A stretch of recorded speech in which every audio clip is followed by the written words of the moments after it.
Hello everybody, and welcome to my comeback CineView review. Today, I'm going to give you a special review. It's a special movie, and my very first animated movie review.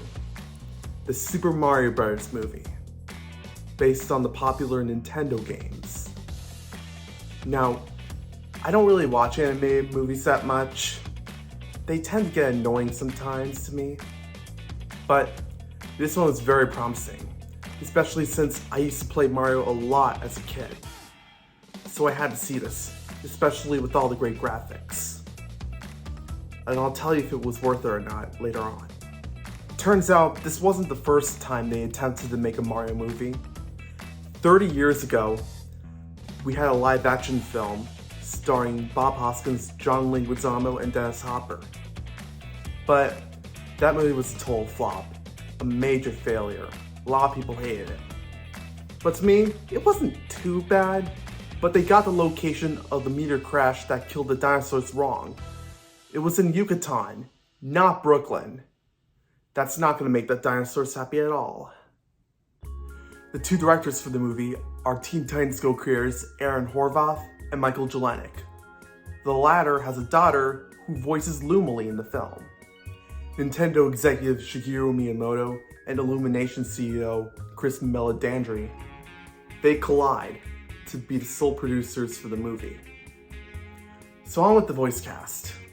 Chris Pratt is Mario, Charlie Day is Luigi, Anya Taylor-Joy is Peach, Keegan-Michael Key is Toad, Jack Black is Bowser, Seth Rogen is Donkey Kong, Fred Armisen is Cranky Kong, Sebastian Maniscalco is Spike, and Kevin Michael Richardson is Kamek.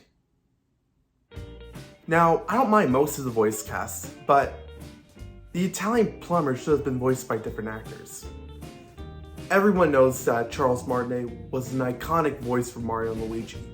Oh, and by the way, that guy has a couple character voice roles in this movie, so at least he's in the film, just not the way we would have expected it.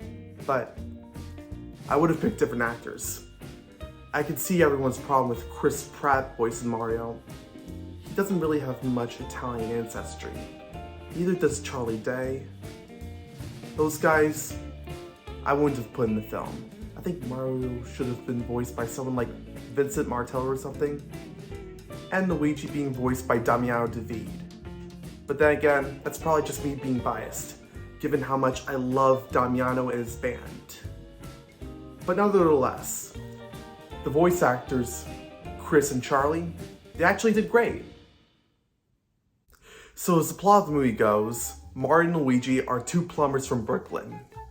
They are poor and they don't make much money. And they quit their jobs as carpenters so they could pursue this crazy job of being plumbers. May have been a bad idea. One day, during a big flood, Mario and Luigi end themselves up in a pipe that transported them to another universe.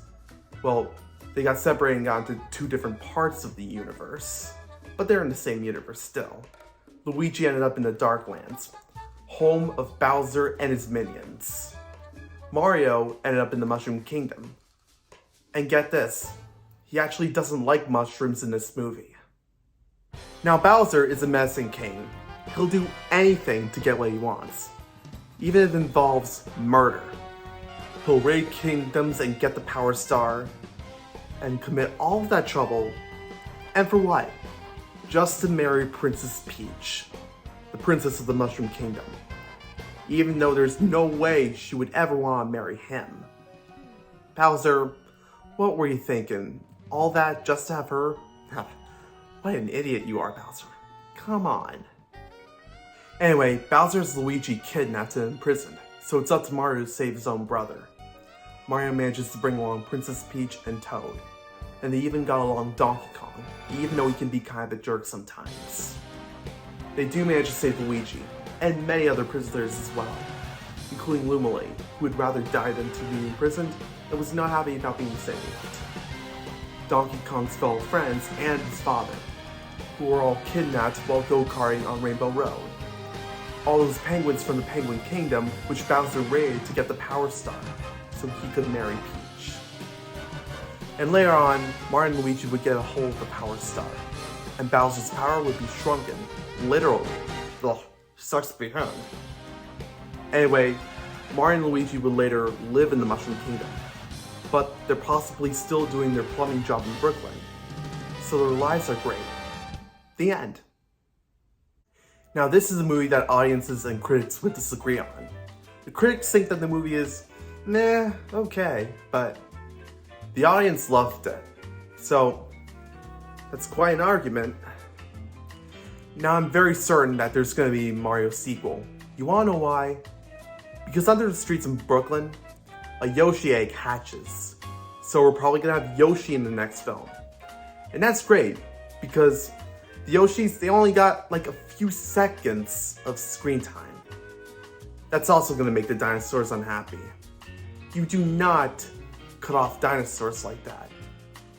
That's just pretty cruel, but hopefully the next movie shall make up for it. Can't wait to see Yoshi in it. I hope he's not annoying, but still excited. Going into the movie, I believe that there was going to be a lot of great quality in the film, and I was right. The animation and graphics were awesome, and so was most of the music. Brian Tyler did an awesome job. And those old themes, glad they were in there. And all those Easter eggs, man. Kinda weird that this movie was released on Easter weekend. So many Easter eggs, a lot of Nintendo references, even some outside the Mario games. I'm glad they put those in there. At 92 minutes long though, the movie felt kinda rushed. They could have put an extra hour, but then again, animation is expensive. Still, they would have put in that extra hour and still have half the budget of Avatar: The Way of Water. But then again, family movies are tended to keep short. And I do respect that. Some kids don't really want to stay in movie theaters that long. I understand. Now, for the original song, Peaches, sung by Jack Black as Bowser. It was his idea, anyway. Honestly, I didn't really like the original song. It was like a groin attack to ears. Jack, I'm glad with the effort you tried, but not really a good song. Maybe Bowser should have stuck to heavy metal. And I'm not gonna listen to the whole music video on YouTube. But I'm glad you tried. It's just that maybe it shouldn't have been done. This song, not Oscar worthy. Not going to win Best Original Song, in my opinion. Shouldn't.